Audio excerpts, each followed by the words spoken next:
नमस्कार, स्वागत है आपका जेजेबी न्यूज में। मैं चंदूषण विश्वकर्मा। अगर समाज सेवक और पूर्व नगर सेवक सेवा के नाम पे लोगों को गंभीर बीमारियां बांटें तो आम इंसान किसे अपना समाज सेवक समझे, किसे अपना नगर सेवक समझे। मजे की बात यह है कि महाअगाड़ी सरकार अपने विकास का दावा कर रही है, लेकिन आज हम आपको बताएंगे कि किस तरह से पूर्व नगर सेवक बड़े बड़े होर्डिंग लगाने वाले भावी नगर सेवकों का अवैध मोबाइल टावर लगा के लोगों को गंभीर बीमारियां बांटने का धंधा शुरू है। लेकिन इस विषय पे ना नगर सेवक को कोई बोलने वाला है, ना भावी नगर सेवक को। आपको बता दें कि ट्राई के नियम की धज्जियां उड़ा रहे हैं पूर्व नगर सेविका राधा फतेह बहादुर सिंह और भावी नगर सेवक बबलू दादू भाई शेख। तो वहीं बीजेपी के एक पदाधिकारी सतीश बंसोड़े के घर के बगल में भी ये अवैध टावर का जखीरा खड़ा है, लेकिन इस पे बोलने वाला कोई नहीं है। हम बात कर रहे हैं वागले स्टेट के प्रभाग 15 की, और प्रभाग 15 में 4 नगर सेवक हैं, जिसमें से 3 बीजेपी के, एक शिवसेना का। एक की दुखद मृत्यु हो गई, फिर भी 2 अभी बीजेपी के हैं। एक स्वर्णा विलास कामले, दूसरी केवला देवी रामनयन यादव। तो वहीं शिवसेना के नगर सेवक एकनाथ भोईर हैं। कई विकास के काम किए जा रहे हैं, लेकिन अवैध टावर की वजह से कई लोगों में गंभीर बीमारियां बांटने का काम भी ये नगर सेवक, भावी नगर सेवक, पूर्व नगर सेवक और समाज सेवक कर रहे हैं। आखिर इस बात पे क्या शिवसेना सरकार सोई है या जानबूझ के लोगों को बीमार कर रही है? आप देख सकते हैं इन तस्वीरों में यह वही तस्वीर है जो पूर्व नगर सेविका राधा फतेह बहादुर सिंह की है।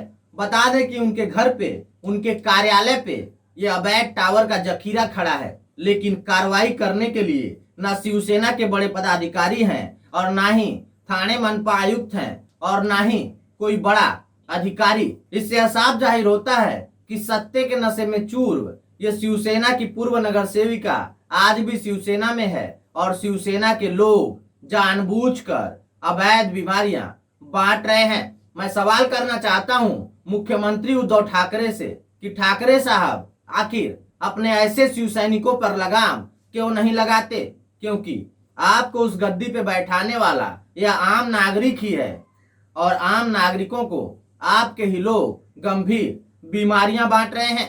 तो वहीं दूसरी तरफ भावी नगर सेवक बबलू दादू भाई शेख का यह मोबाइल टावर है, और आपको बता दें कि बबलू दादू भाई शेख भी अपने आप को समाज सेवक और भावी नगर सेवक कहते हैं। लेकिन सवाल है कि क्या समाज सेवा के नाम पे गंभीर बीमारियां बांटना बबलू दादू भाई शेख का सपना है? तो सोच लीजिए कि जब भावी नगर सेवक के आगे से अगर भावी हट जाए और सिर्फ नगर सेवक रह जाए तो क्या वो गंभीर बीमारियां लोगों को नहीं बांटेंगे?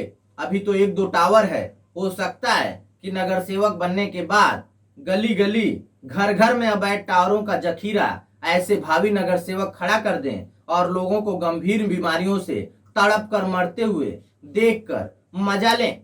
अब देखना यह है कि क्या शिवसेना के लोग, शिवसेना के आला कमान ऐसे लोगों पर कोई कड़ी कार्रवाई करता है या फिर ऐसे लोगों को खुली छूट देकर अवैध टावर लगवाकर गंभीर बीमारियां लोगों में बांटता है। तो वहीं आपको बता दें कि शिवसेना तो शिवसेना, बीजेपी भी इससे कम नहीं है। बड़ी बड़ी बात करने वाले प्रधानमंत्री नरेंद्र मोदी और उनके कहे जाने चीजों को रटा रटाया सुनाने वाले थाने के कई बड़े नेता। लेकिन उन्हीं बड़े नेताओं से एक अपील है कि क्या आपके लोग जब गंभीर बीमारियां बांट रहे हैं, चंद रुपए में बिक जा रहे हैं, तो आप लोग कहाँ हैं? क्या आप लोगों को अवैध टावर दिखाई नहीं देते? हम बात कर रहे हैं प्रभाग 15 की ही। सतीश बंसोड़े के घर के बगल में अवैध टावर का जखीरा, और सतीश बंसोड़े बीजेपी से हैं, कथाकथित पत्रकार भी हैं और समाज सेवक भी। लेकिन सवाल यह है कि राजनीतिक पदाधिकारी पत्रकार भी बन जाता है, समाज सेवक भी बन जाता है और अवैध मोबाइल टावर का जखीरा लगा के चंद पैसों के लिए लोगों को गंभीर बीमारियां बांटता है।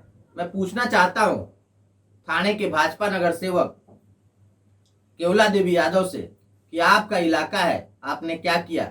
मैं पूछना चाहता हूं कि थाने शहर अध्यक्ष और विधायक निरंजन डावखरे से मैं पूछना चाहता हूं भाजपा विधायक संजय केलकर से कि क्या आप लोग समाज सेवा के नाम पर लोगों में अवैध बीमारियां बांट रहे हैं? आप विधानसभा में इस विषय के लिए आवाज क्यों नहीं उठाते? क्या आप लोग जानबूझकर लोगों में बीमारियां बांट रहे हैं, या फिर अवैध मोबाइल टावर लगाने वाले ठेकेदार आपका कोई रिश्तेदार है, आपका कोई कलीग है, आपका कोई यार दोस्त है जो चंद रुपयों की वजह से लोगों के जीवन के साथ खिलवाड़ कर रहे हैं? अब देखना यह है, भाजपा के लोग चाहे शिवसेना की आला कमान क्या इस अवैध मोबाइल टावरों पर कोई कार्रवाई करवाती है, या फिर आने वाले चुनाव में लोगों के दरवाजे जा जा वोट की भीख मांगती है और गंभीर बीमारियां उन्हें उपहार में देती है। लगातार अपडेट दिखाने की कोशिश करेंगे, आप बने रहिए हमारे साथ।